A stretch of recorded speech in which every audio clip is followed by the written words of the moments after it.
దేవుని పరిశుద్ధ నామానికి స్తుతి కలుగును గాక. దైవ వాక్కు అనే కార్యక్రమానికి ప్రేమతో మిమ్మల్ని ఆహ్వానిస్తూ ఉన్నాం. ఉదయకాలపు దీవెనలు శుభములు మీకు మెండుగా కలుగును గాక. అందరూ బాగున్నారు కదా? దేవుడి సంవత్సరం అంతా మిమ్మల్ని కాపాడాలని మేము ప్రార్థిస్తూ ఉన్నాం. ప్రభు కనికరం మీకు తోడయ్యుండును గాక. ఆమేన్. ఈరోజు వాక్యం నిమిత్తం సామెతల గ్రంథము 28వ అధ్యాయం 25వ వచనంలో మనం చదివితే, పేరాశ గలవాడు కలహమును రేపును, యెహోవాయందు నమ్మిక ఉంచువాడు వర్ధిల్లును. యెహోవాయందు నమ్మిక ఉంచువాడు వర్ధిల్లాలని ఆశ ఉందా? 2026 బాగుండాలి నాకు అని కోరుకున్నావా? ప్రార్థన చేస్తున్నావా? ఈ సంవత్సరమైనా నేను వర్ధిల్లాలని ఆశపడుతున్నావా? అలాగైతే యెహోవాయందు నమ్మిక ఉంచుము అంటున్నారండి. మనుషులు నమ్ముకున్నావా? ఎప్పుడు వదిలేస్తారో తెలియదు, ఎప్పుడు ఫెయిల్ అయిపోతావో తెలియదు. ధనాన్ని నమ్ముకున్నావా? ధనం ఎప్పుడు ఉంటుంది, ఎప్పుడు వెళ్ళిపోద్దో తెలియదండి. ధనమును నమ్ముకొని నశించిన వాళ్ళు ఎందరో ఉన్నారు. బలమును నమ్ముకొని నశించిన వాళ్ళు ఎందరో ఉన్నారు. మనుషులను నమ్ముకొని మోసపోయిన వాళ్ళు ఎందరో ఉన్నారు. ఇవన్నీ నేను వివరించక్కర్లా, ఎందరో చెప్తూ ఉంటారు. వాళ్ళని నమ్మి మోసపోయా, వీళ్ళని నమ్మి మోసపోయా. బలాన్ని నమ్ముకున్న వాళ్ళు మోసపోలేదా? కండల వీరుడు కరోనాలో చనిపోలేదా? ధనాన్ని నమ్ముకుని మోసపోలేదా? ఏమండి, సునామీ వచ్చినప్పుడు ఎంత ధనవంతులు కొట్టుకుపోలేదు కదా? ఇవేవి కాదు. నేనంటాను, ప్రభు చెప్తున్న వాక్యం ఏంటో తెలుసా? యెహోవాయందు నమ్మిక ఉంచుము. దేవుణ్ణి నమ్ముకో.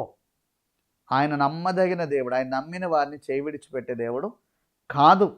అబ్రహాము దేవుని నమ్మెను, అది అతనికి నీతిగా ఎంచబడాను. అబ్రహాముకి ఏమైనా నష్టం కలిగిందా? అబ్రహాం ఎంత దీవించబడ్డారండి. ఈరోజు నీకు అబ్రహాము దీవెన కలగాలని నేను కోరుకుంటాను. అబ్రహాం ఎలా దీవించబడ్డారో, అబ్రహాం ఎంతగా దీవించబడ్డాడు, అబ్రహాం కుటుంబం ఎంత ఆశీర్వదించబడిందో, నీవు నేను కూడా అబ్రహాం బ్లెస్సింగ్స్లోకి రావాలి. ఎందుకు అబ్రహామా నువ్వు దీవించబడ్డావని నువ్వు అడిగితే ఆయన అంటారు, నేను యెహోవాను నమ్మాను. దేవుణ్ణి నమ్ముకున్నాడంట. దేవుని నమ్మిన వాడు ఎప్పుడు కూడా దీవించబడతాడు. 125 కీర్తనలు ఉంటుంది. మరి యెహోవాయందు నమ్మికించు వారు కదలక నిత్యము నిలుచు సియోను కొండవలే ఉంటారంట. కొండ ఎంత స్ట్రాంగ్గా, ఎంత స్థిరంగా, ఎంత బలంగా ఉంటుందో కదా. అది వరద వచ్చినా, తుఫాను వచ్చినా, సునామీ వచ్చినా, భూకంపం వచ్చినా కొండలను కదిలింపగలిగిన వారు ఎవరున్నారండి? కదలక నిత్యము నిలుచు సియోను కొండ. హల్లెలూయా.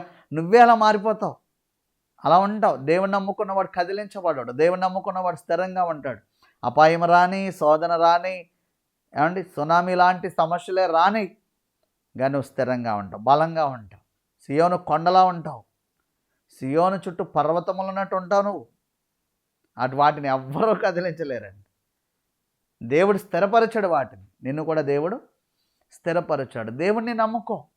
అబ్రహాములా దేవుణ్ణి నమ్ముకో. దేవుని యందు విశ్వాసం ఉంచు.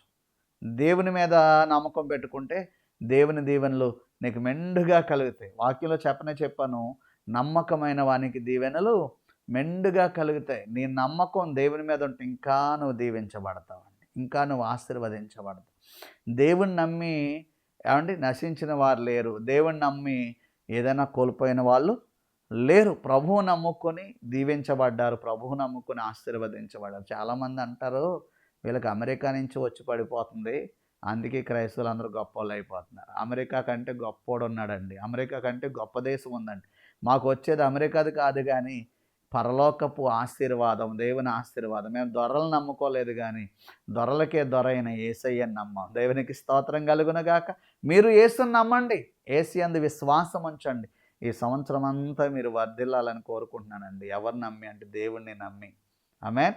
దేవుణ్ణి నమ్ముకోండి. మీ కష్టాల్లో, కన్నీటిలో, బాధలో, సమస్యలు దేవుని మీదేమి నమ్మకం ఉండునుగాక.